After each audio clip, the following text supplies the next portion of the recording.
17世紀中葉、スペインハプスブルク家の血統を継ぐ王女として誕生したマルガリータ・テレサは、単なる王族の一員ではありませんでした。ディエゴ・ベラスケスの名画、ラスメニーナスで象徴的に描かれた彼女の姿は、スペイン宮廷文化と王権の視覚的象徴そのものであり、同時に外交戦略としての王女の本質を映し出す存在でした。神聖ローマ皇帝レオポルト一世との結婚を通じて、ヨーロッパの政治的均衡に深く関わることになる彼女の短い生涯は、近親婚による血統の重圧と王朝存続の葛藤を浮き彫りにします。なぜ彼女がこれほどまでに重い役割を担うことになったのか。そして、その象徴性はどのように評価されてきたのか。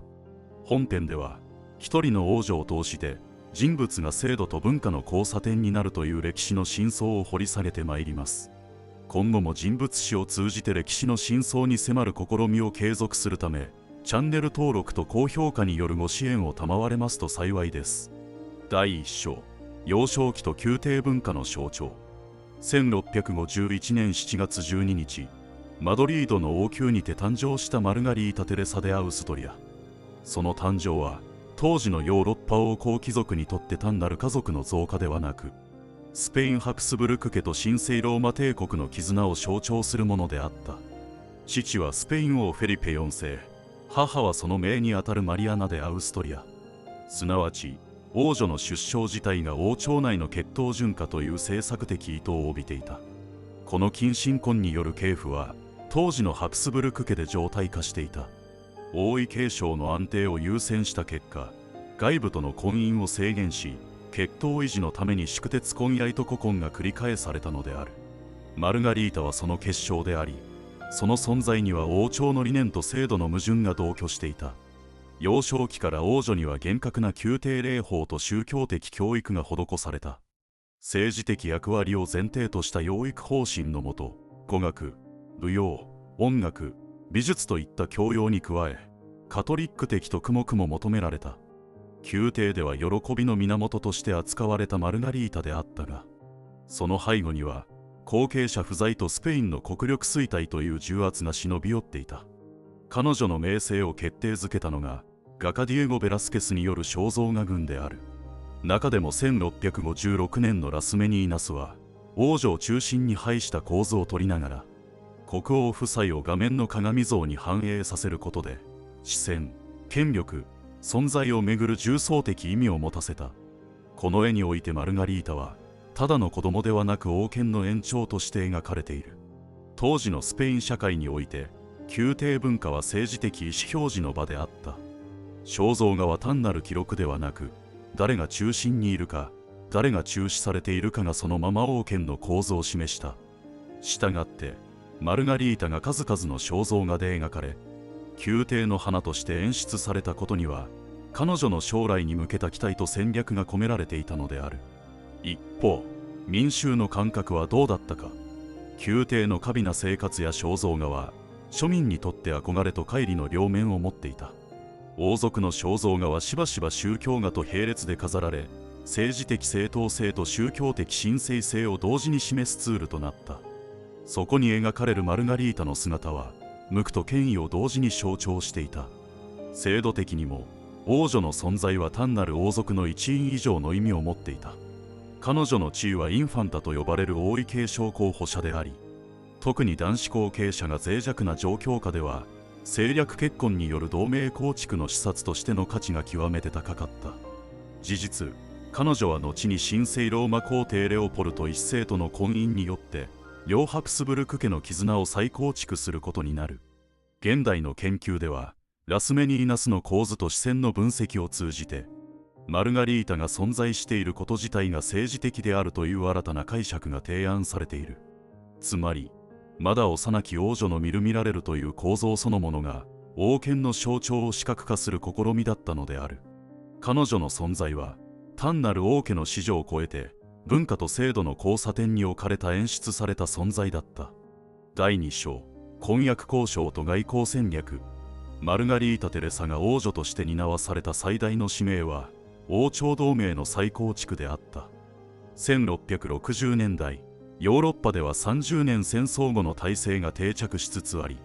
王室間の政略結婚は外交の柱として改めて重要性を帯びていた。中でもスペイン・ハプスブルク家とオーストリア・ハプスブルク家の結びつきは、フランス・ブルボン家の台頭を抑えるための鍵とみなされていた。この文脈で最初に注目されたのはマルガリータの姉、マリア・テレサである。彼女はルイ14世との婚姻によってフランスとスペインの和平を実現したが、その代償としてスペイン王位継承権の放棄を余儀なくされた。これはブルボン家に対抗するためにハプスブルク家同士の同盟を強化する必要性を逆説的に浮き彫りにする結果となった。こうした国際政治の再編成の中、マルガリータの婚姻計画は本格化する。1663年、神聖ローマ皇帝レオポルト一世との婚約が正式に発表された。レオポルトはマルガリータの叔父にあたり、同時にいとこでもあった。この血縁関係は純血主義に基づくハプスブルク家の慣行の一環であり、同時に王権の正当性を強調するための制度的構造を示していた。婚約は政治的妥協の産物でもあった。スペイン側は財政難から莫大な持参金の支出を求められ、交渉は数年にわたって難航した。オーストリア側にとっても、若年の皇帝レオポルトが果たして王家の統合を象徴できるのか、懸念がつきまとっていた。それでも両国は、ブルボン系の対抗軸として、親族同士の結婚にかけるしかなかったのである。1666年4月、マルガリータは代理結婚の形式で正式に皇后となり、同年12月には実際にウィーンへを赴いてレオポルトと結婚式を挙げた。この一連の手続きには、外交儀礼と制度の厳密な運用が求められ、王権の可視化という側面が強く現れていた。代理結婚という形式は、王族の移動と公的立場を前提とする制度であり、王女がまだ実際に婚姻地に赴かない段階であっても、その地での正当な皇后と認識される法的装置であった。当時の民衆や宮廷内の反応は、政治的期待と感情的共感が交錯していた。スペインでは若き王女の他国への旅立ちに対して惜別の情が高まり、一方オーストリアでは未来の皇后への歓迎ムードが醸成された。マルガリータの肖像画はこの時期、各地に複製され、視覚的に彼女が来ることを予告する道具となった。関係者間の評価もまた多層的である。スペイン宮廷では、フェリペ4世の死後に即位したカルロス2世の脆弱な統治に不安が募る中、姉マルガリータの婚姻が後継構造の保険とみなされた。他方、オーストリアでは、皇帝レオポルトにとって王家の存続と権威強化の象徴として、マルガリータとの婚姻が歓迎された。宗教界では両国がカトリック的正当性を有することから、この婚姻は神の秩序の維持とも位置づけられた。現代の歴史学では、この政略婚が果たした機能を制度的継続性の象徴として再解釈する動きがある。婚姻それ自体が外交条約と同様の法的意味を持ち、両国間の相互承認の仕組みとして機能していたとされる。また、この同盟が後に継承戦争を引き起こす遠因となった点も注目され、婚姻政策の脆さとその歴史的帰結を問い直す材料ともなっている。第3章、ウィーンでの結婚と祝典文化。1666年12月、15歳となったマルガリータ・テレサは、スペインを立ちウィーンへと向かった。長く困難な交渉の末に成立したこの婚姻は、神聖ローマ皇帝レオポルト一世との正式な結婚式によって結実することになる。だが、単なる王族間の契約履行ではなかった。この移動と婚姻のプロセス全体が、17世紀ヨーロッパの宮廷文化と権力の演出を象徴する一大祝祭として展開されたのである。ウィーンでの婚礼は数ヶ月にわたり盛大に催された。特に注目すべきは、1668年に開催された祝典、イルポモドーロ、黄金のリンゴであった。これは音楽家アントニオ・チステルナが作曲し、宮廷劇作家ピエトロ・パリエッティが台本を担当した祝賀オペラであり、演出、舞台装置、衣装のすべてがバロック的豪奢を極めていた。ここに示されたのは、芸術と権力の融合、すなわち文化の中に統治の正当性を編み込むというハプスブルク的国家観だった。このような祝典文化は、単なる娯楽ではなく制度的意味を帯びていた。王の婚姻に際しても要される祝祭は、神によって認められた統治権の可視化であり、儀礼的演出によって王朝の継続と秩序の維持を民衆に印象づける装置として機能していた。宮廷社会では婚姻とは家の拡張ではなく国家の再確認であり、祝典はその神聖化の儀式だったのである。周辺諸国にとってもこの婚姻と祝典は単なる内輪の出来事ではなかった。特にフランスブルボン家にとって両ハプスブルク家の再結束は脅威と受け止められた。外交使節団はこの祝祭を詳細に報告し、ヨーロッパ諸国はその壮麗さと政治的願意を注視した。ベネツィアやバイエルンからの外交官は演出の緻密さと皇帝夫妻の調和ぶりを絶賛し、ハプスブルク帝国の安定が印象づけられる結果となった。一方、ウィーン市民の反応は複雑だった。祝典の豪華さには熱狂的な歓迎が寄せられたが、同時に財政負担や宮廷の浪費を批判する声もあった。都市内部では宮廷と民衆との距離感が表出し、祝祭が逆説的に社会の階層構造を際立たせた。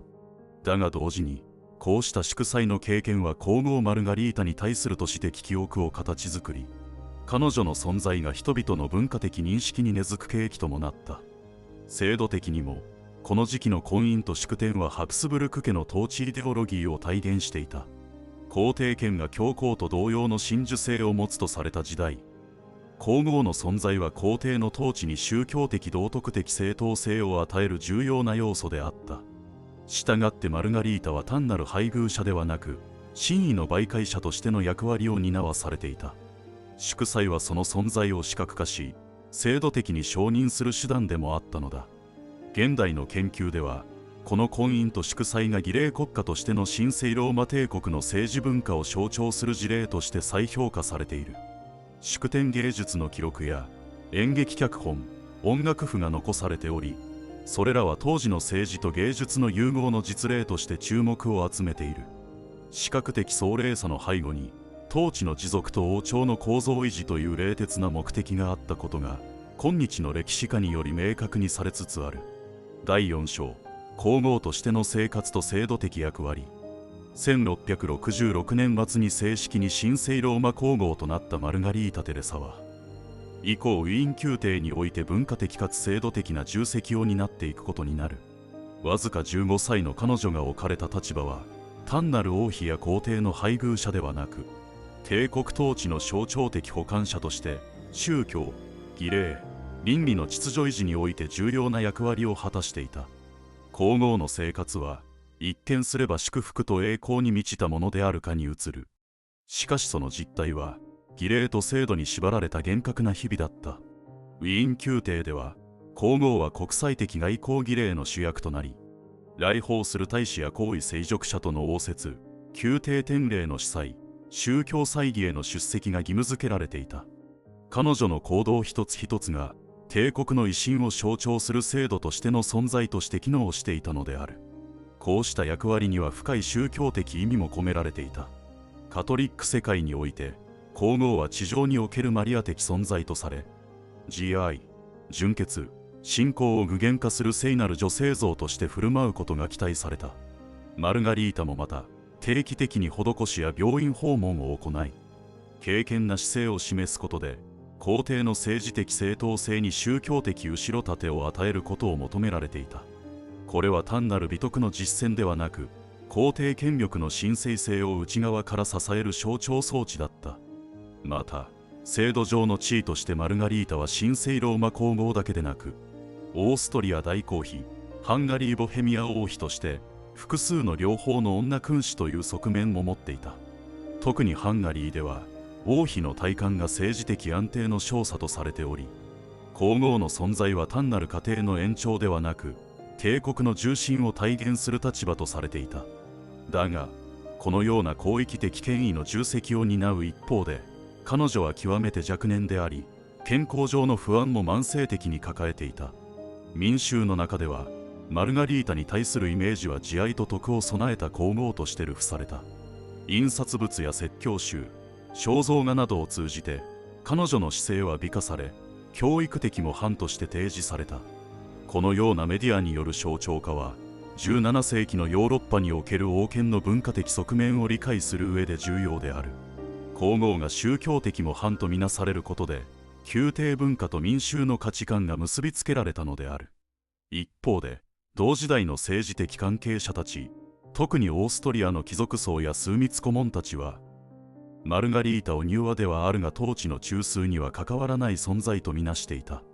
彼女の実務的な影響力は限られており、政策決定に直接的な関与を示す記録は乏しい。しかし、だからといって彼女の制度的存在が軽視されていたわけではない。むしろ、彼女が政治の中心にはいないが不可欠な象徴であるという構造自体が、当時の王権の在り方を象徴していた。現代の歴史研究では、皇后の制度的役割を文化的仲介者、儀礼の中枢、宗教的正当性の具現者として再定義する動きが見られる。とりわけジェンダー史や表彰文化研究の分野では、マルガリータのような存在が見えない統治機能を果たしていたとする再評価が進んでいる。すなわち、彼女のような女性たちが語られざる制度の担い手であったことが、今日新たな視点から浮かび上がってきているのである。第5章、出産後継問題と死去。神聖ローマ皇后として迎えられたマルガリータ・テレサが最も重大な制度的責務として負ったのが、後継者の産出であった。王朝における血統の維持は、政治的安定と権力の継承に直結するものであり、彼女の出産は単なる家庭内の事象ではなく、帝国の命運に関わる国家的課題であった。最初の妊娠は1667年。16歳の時に男子フェルディナント・ベンツェルを出産したが、生後わずか半年で溶接した。以降、数年間にわたって計4度の妊娠と出産を経験したが、いずれも乳幼児期に死亡するか、溶接するという悲劇が繰り返された。唯一生き延びたのが1669年に誕生したマリア・アントニアである。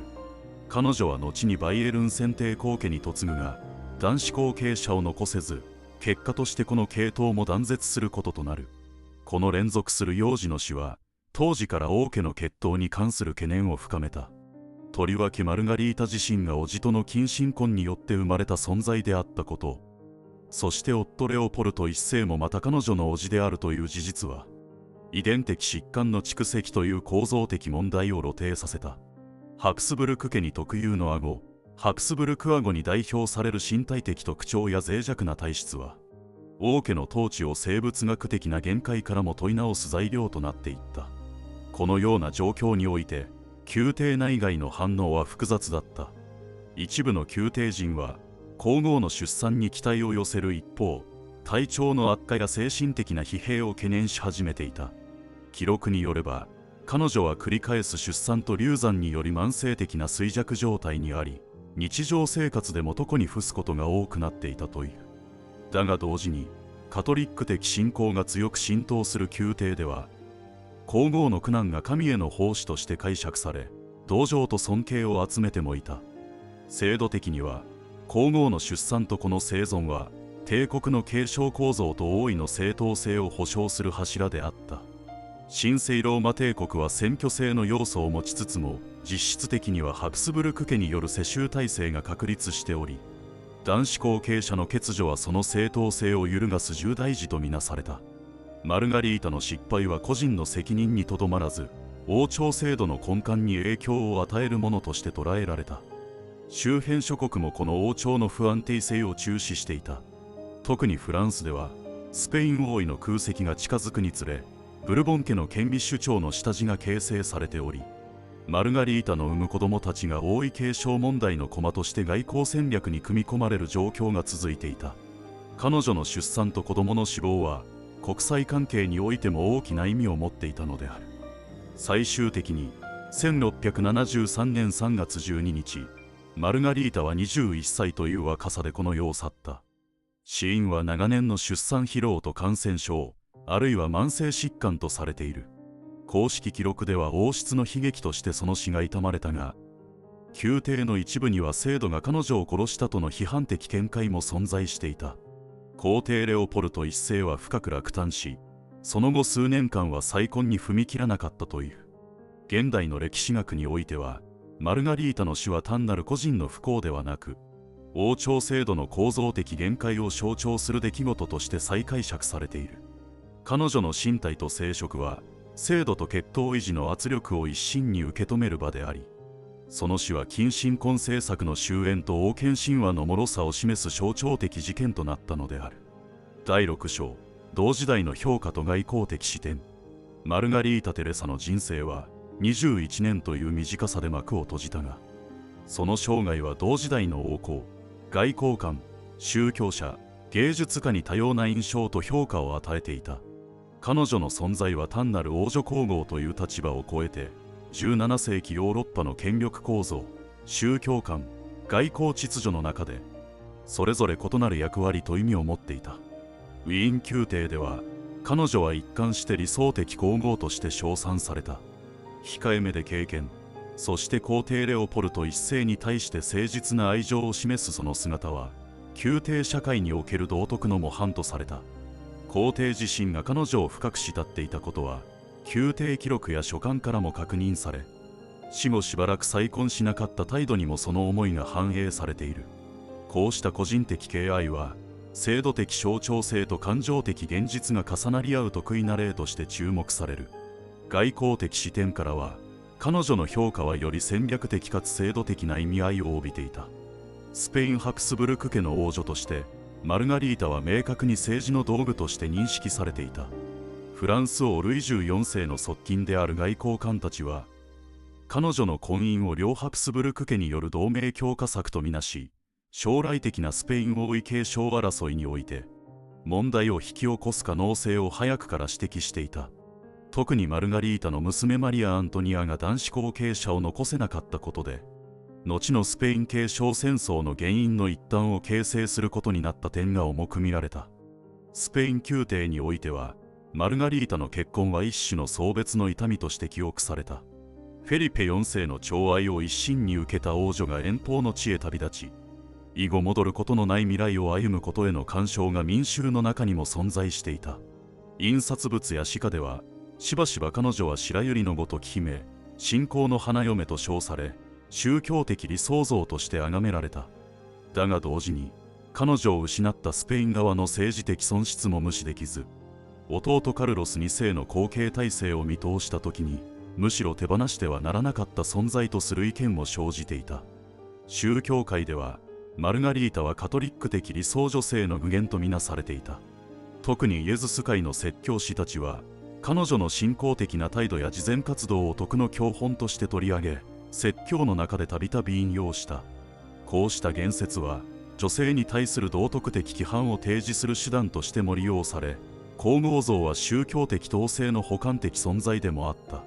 興味深いのは、彼女が芸術分野にも与えた影響である。結婚後も、マルガリータの肖像画はウィーンとマドリードを中心に盛んに複製され続けた。その数は数十点に及び、宮廷内外での権力の可視化に寄与しただけでなく、見る者に徳を想起させる道徳的図像としての性質も持っていた。画家たちにとって、彼女は現実の人物であると同時に、聖なる理想の具現でもあった。現代においては、こうした多様な同時代的評価の背後にあった政治的演出や制度的構造に光が当てられている。マルガリータ・テレサは、個人としての声をほとんど残さなかったがゆえに、その存在が多重に再構成されやすい人物となった。彼女が語られ、描かれ、利用された過程をたどることによって、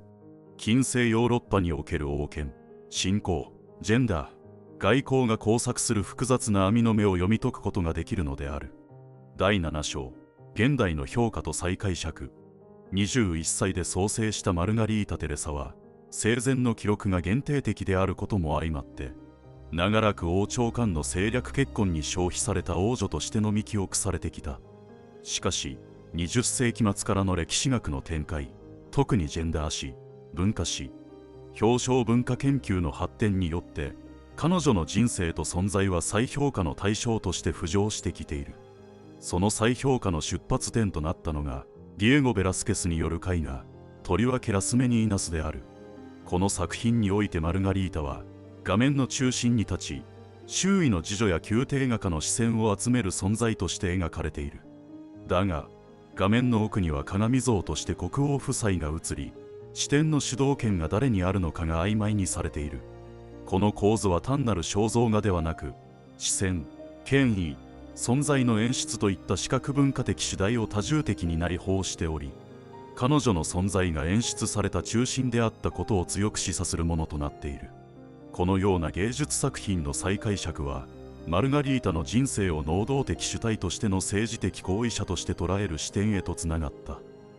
例えば、近年の研究では、彼女が婚姻を通じて両ハプスブルク家の宗教的一体性を視覚的かつ制度的に体現し、統治イデオロギーの儀礼的装置として重要な機能を果たしていたとする見解が支持を集めている。また、彼女の肖像が反復的に複製された事実は、王権の正当性や家計の純潔性を民衆に印象づける一種のメディア戦略であったとも解釈される。一方で、マルガリータの結婚と出産がもたらした遺伝的影響や身体的負担についても、現代の医学史や系譜学の視点から検討が進んでいる。彼女が近親婚による複雑な遺伝背景を持っていたこと、複数回の妊娠と流産を経て衰弱死したことは、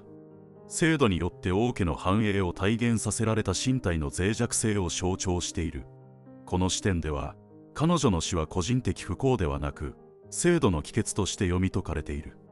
さらには、女性史的観点からの検証も進んでいる。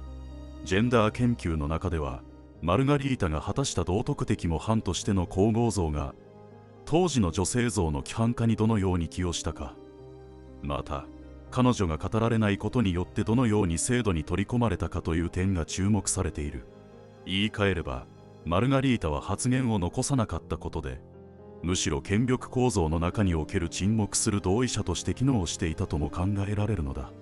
現代における彼女の再評価は、単なる同情や美化にとどまらない。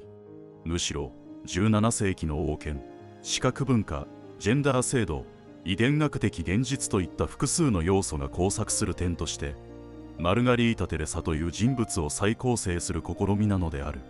彼女の人生を通じて、制度が人間をどう扱い、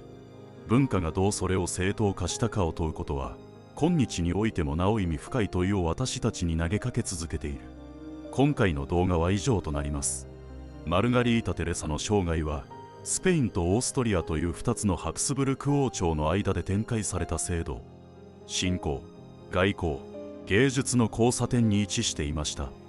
絵画の中で視覚的に中心に据えられた彼女の姿は、単なる肖像ではなく、王権の正当性を演出する装置そのものであり、その身体と沈黙は制度の要請を映し出す鏡でもありました。近親婚と出産にまつわる苦難の果てに、彼女が制度の犠牲者であったのか、それとも支え手であったのか、その問いは、近世ヨーロッパにおける王権と文化の本質に静かに切り込むものです。最後までご視聴いただきありがとうございます。